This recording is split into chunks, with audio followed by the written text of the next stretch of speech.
This podcast is for informational purposes only and is not intended as tax, accounting, financial, or legal advice. Okay, let's go. Welcome back to the Sandwich Bread Podcast. I'm your host, Tom Kaminski. Back by popular demand, we have Danny Schwartze of Your Cyber Life. Once again, we're talking cybersecurity. This time, we're focusing specifically on aging parents and elders and the practical steps families can take to protect them.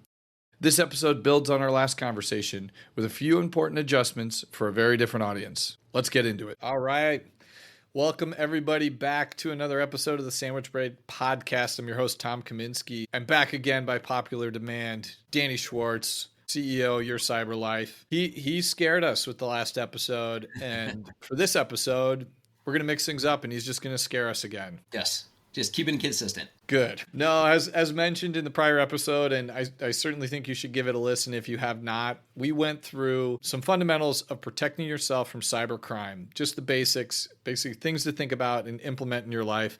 And he gave us, was it 7 strategies? It was like tips and strategies to safeguard your family. There's more than 7. That's a spoiler, but 7 really good ideas to start to build sort of a moat, a shield around your life. And at the end of that episode, Dan and I discussed doing a second episode specific to elders. So this could be an aging parent or just an elder in your life where you want to protect them, safeguard them from cyber crime. And it this episode will be quite similar to the prior episode, but there's going to be some tweaks and adjustments that really are more tailored toward that unique audience.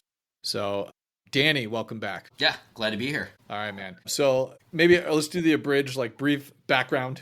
Yeah, sure. Reintroduce yourself for the new listeners, because we're adding 100,000 listeners with each episode. Sure. It's totally overwhelming. No, I'm just kidding. But yeah, maybe give us a little quick rundown of your background again, and then we'll dive into it. Yeah, appreciate it. So, before starting this company, I was with Schwab for about 20 years, working with financial advisors on all things technology, and a big conversation with all of that was cybersecurity. So our goal in building kind of our solution was to help advisors and their clients. And one of the catalysts for me was I was the victim of identity theft a number of years ago, and I had some family members become the victim of cybercrime. That drove me to build education and resources, again, both for advisors as well as their clients. Love it. Awesome. I appreciate you offering your background on this. And the product you're the CEO of, Your Cyber Life, is really interesting, and I think fills a pretty huge need in our industry, which is continuous education and staying on top of cyber for both advisors and advisors' clients. So it's really interesting stuff.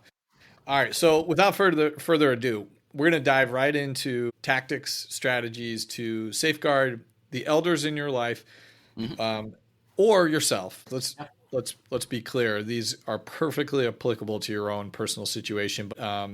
Things that we should be thinking about to sort of piggyback the last episode. What do we have as number 1, Danny? Yeah, so kind of jumping into it. And again, this probably applies, both to maybe elderly folks or yourself, is a credit freeze. So there's a bit of a pro-con with a credit freeze, but the pro side, it prevents criminals from opening up new lines of credit in your name. So simple examples of that would be opening up maybe credit cards, car loans, or mortgages.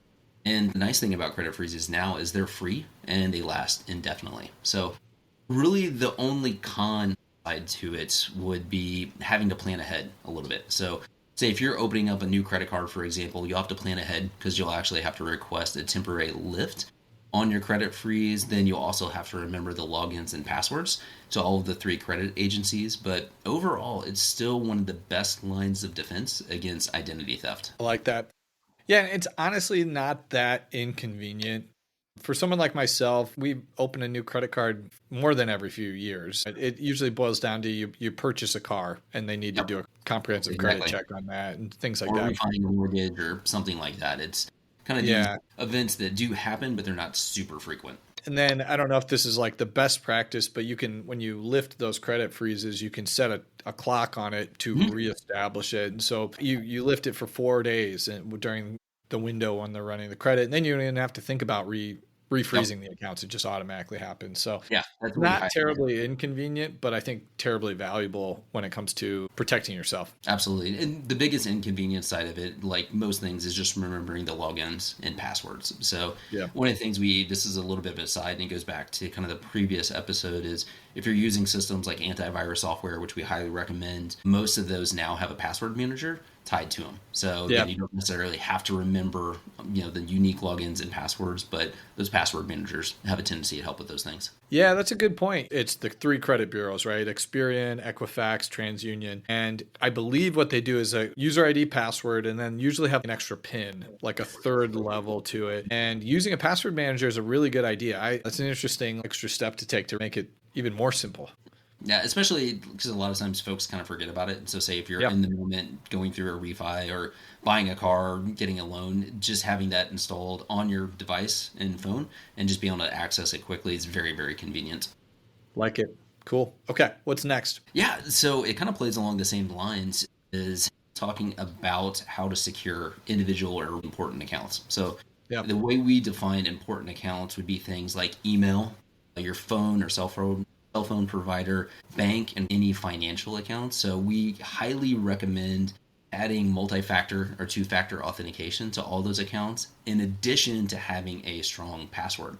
So again, kind of going back to the idea of a password is don't reuse passwords across multiple sites, because its hackers can do a couple things. They can either crack a password or easily guess it, or gain that information through, say, phishing techniques, data breaches, or even use malware. So the idea with having a unique password for all the different sites we have to manage these days is a little bit of a problem. But going back to that idea of using a password manager through the antivirus software really helps with that. So taking that and adding an additional layer of protection, multi-factor authentication and two-factor authentication are key. What that is, it just adds an additional barrier and stops cyber criminals from accessing accounts. Got it. Yeah, and specifically to elders, how difficult is it to get that in place? What are the best practices around that, or do you have general thoughts on that? Yeah, it can be a challenge. I think a lot of times you'll have to get involved, especially if your parents aren't tech savvy, just helping them set it up and helping them understand why they're doing it, because it does add a barrier, which is a lot of times perceived as an inconvenience, but understanding why you do it and that it's really meant to actually help protect you, I think is actually key in those. Yeah. Well, and going back to the first comment on the credit freeze, there's a barrier to getting it in place, but generally, as people age, they aren't opening as many credit cards. They aren't purchasing assets that require credit checks as frequently, I feel like, as younger families whose lives are always changing and adjusting. So I just think that's a powerful one in particular for the elder demographic, because you can get it done and store away those critical pins. It's not a one-time thing, but it's a thing you shouldn't have to revisit that often. And you're not using it that often. So I think it really stops things from an identity theft perspective. Yeah, that's great. Okay, cool. All right, number 3. What do we got there? Yeah, so this one might surprise you. So it's shredding documents and not putting important documents in the trash. Dumpster diving is still a very real problem. So a lot of times you'll have folks throw stuff in there that contains anything from personal or financial or account data, and really anything that's a unique identifier, shred that stuff. Don't include it or don't throw it in the trash or anything like that. So examples, again, go back to credit cards, ATM receipts, maybe old checks, utility bills, and ones that often get overlooked are prescription labels. So taking all of that stuff and shredding it, and if you're comfortable setting up electronic format or notifications, and gets away from having to shred all this stuff, but it also helps prevent things like mail fraud, for example. Got it. All right, so what I'm hearing is get your parents a nice shredder for the holidays. And if you can, convince them to set stuff up electronic. So I know kind of older folks still love to get paper. It is a security risk because it goes back to the idea of mail fraud, right? So maybe someone gets access to a mailbox and there's account statements in there, loans, mortgages, all that good stuff that can be all used for identity theft. Yeah. I thought as a young business owner, I'd be able to fully digitize everything. Not quite there yet. Getting closer. It's brutal. It's brutal. And then there's compliance risks to having paperwork out on my desks, right? I'm every day surveying my desk, gathering up the papers, taking them to my little shredder I have in my office and shredding stuff. You'll get there eventually. And I think that's the part that overwhelms folks a little bit is there's so much stuff that really needs to be shredded. It's easier Yeah. just to throw it in the trash and recycle it and just assume that it's going to be okay. Most times it probably will be, but there's always risk. I joke a little bit. I had to have a conversation with my neighbor. Their trash can, recycling can blew over, and their custodial statement came out, which had all of their information, their account numbers, values. Yeah. All of that can be used to access an account. So Yeah. that's the really important stuff to get rid of. Yeah, and I regularly review all client accounts to see, who's getting hard copy statements versus digital. And the custodians are really pushing clients to go digital, which I appreciate for a number of reasons, not least what you just described. Like, it's a piece of paper floating around. At least in an email, it's going to direct you to log in and then go through the authentication process. Yeah. So, yeah. But that's a really good reminder. When in doubt, shred it. It's kind of like, if it's got anything more than your first and last name on it, even then, just shred it. Anything that's got that unique identifier that can be traced back directly to you, that's the stuff. Say, pull out and shred. Kick it. All right, what's next? The next one's kind of interesting. We touched on it, I think, at the opening of kind of the last podcast. Yeah. Really talking about scam calls and where they're actually going. AI is pushing the envelope on the level of sophistication of scam calls. So the one that really ends up targeting a lot of older folks is AI voice cloning scams, or what I would also call AI family emergency scams. What criminals are doing, they're using actually AI to mimic a family member's voice and then pressuring the victim to send money urgently. So they're always going to use urgency, fear, pressure, intimidation. And the unfortunate part about this is, again, it's going to sound like a family member. It's going to sound like someone you know, and they're going to put you in a very stressful situation. So one of the tools that we recommend to combat that is a family password. So the idea behind a family password is pretty simple. It's a nonsensical word that everybody in the family knows, but it's never text, it's never wrote down or anything like that. So if you do get one of these calls, you can ask for the family password. And if the person on the other side doesn't know it or doesn't know what you're talking about, it's a pretty good indicator that it's a scam call in that case. That's good. Yeah, and I can speak to that personally. The quality of the last few scam voicemails I've gotten are very different than even a month or two ago. They sound like legit people. They're formulating sentences that speak to our industry specifically. And it worries me for my older clients or younger clients that are out there that might not be living in cybersecurity paranoia every day that I live in. So very scary. I love the family password concept, and it seems like a great way to add those safeguards. Yeah, I totally agree. And you kind of hit on something that we talk, or when we consult with businesses a lot, is AI chatbots have got to the point where they can mimic a person. So they can represent empathy, they can carry on conversations and make it sound incredibly real. So that's the part that's really making a lot of these scam calls incredibly difficult for folks, because you can't really discern between what's fake and what's real in those cases. So trust no one unless you're physically in front of them. Fair enough. That'll work. Okay. My words, not yours. All right. What's next? So the next one's thinking about social media and best practices here. So this is a lot bigger conversation, but some of the key things we typically tell folks, everyone, even down to kids, is really think before you post. So we recommend avoiding and sharing personal details like home addresses, phones, things like vacation dates, travel routines, because all of that can actually be used for cybercrime or real life crime. There's a whole element of criminals that monitor social media and wait for folks to start posting pictures of vacations, and then they can target their house and try to break into it. So limit what you post. Also be cautious of who you add as friends. A lot of times those can be chatbots, they can be fake people, and what they're trying to do is gather information for cybercrime. So always be skeptical. Again, don't click on suspicious links or maybe down on social media, verify all those friends, and really watch out for, this is a huge conversation, watch out for, again, phishing and those AI generated messages. So romance scams is still the #1 cybercrime on social media. Okay. And so as it pertains to your parents, Facebook's probably the worst one, in my opinion, from a cybercrime perspective. Okay. And so what would the coaching be specifically? If your parents or elders want to share what they're up to, share the fun they're having, what would the coaching be about posting? Yeah. So in those situations, definitely limit it to just close friends and family. So really kind of Restrict your monitor that. profile. Yep, Yeah. exactly. Condense it down. Then if you're sharing stuff, share it after the fact. If you went on vacation, don't post any pictures while you're on vacation. Wait till you get home in that case. Okay, that's good. Yeah, and I guess probably audit your friend list, if you haven't done so in a while. Audit your friend list and make sure everybody's profile is legit. Yep, absolutely. And just always be cautious, especially on Facebook. You get a weird request from a friend, someone that you might know that says, hey, take a look at this, click on this download, look at this attachment. There's a good chance their account might have been compromised at that point. Okay, cool. All right, what's next? All right, so the last one is, Tom, I'm sure it's something you work with too, is setting up a trusted contact. Yeah. So really, this is just an ability to have another verification point.